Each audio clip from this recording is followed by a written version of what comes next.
In today's video, I'm going to teach you how to scan receipt data on FreshBooks 2025, step by step.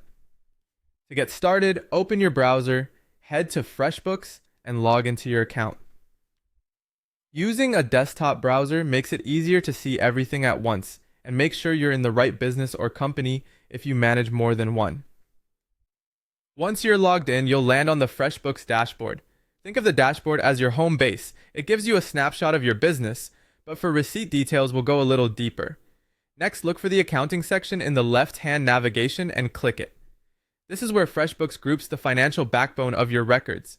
If you're scanning receipt data, you're really looking at how those receipts flow into your expense tracking. And accounting is where that structure lives. From there, click on Chart of Accounts. The chart displays all your accounts, income, expenses, and more. When you scan receipt data, you're typically focusing on expense accounts like meals, office supplies, travel, and similar categories. Your receipts are attached to the expenses that are categorized into these accounts, so reviewing this chart helps you confirm that scanned receipts are landing in the right places.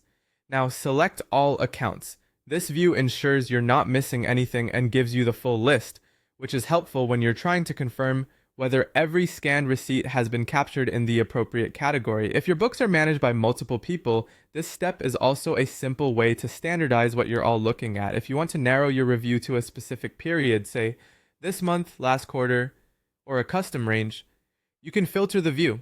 Click Filters near the top of the page.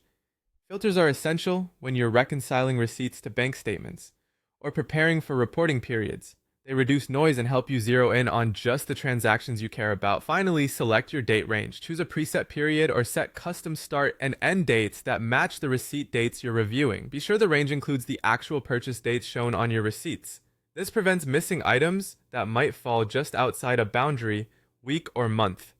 From here, you can efficiently scan your receipt data by account and period, confirm that your totals make sense, and spot any categories that look unusually high or low for the date selected. If something seems off, double-check your filter range and confirm that receipts were categorized correctly when they were added. Keeping categories consistent and entering receipt dates accurately will make every future scan faster and more reliable. That's it. Simple, clear, and ready for your workflow.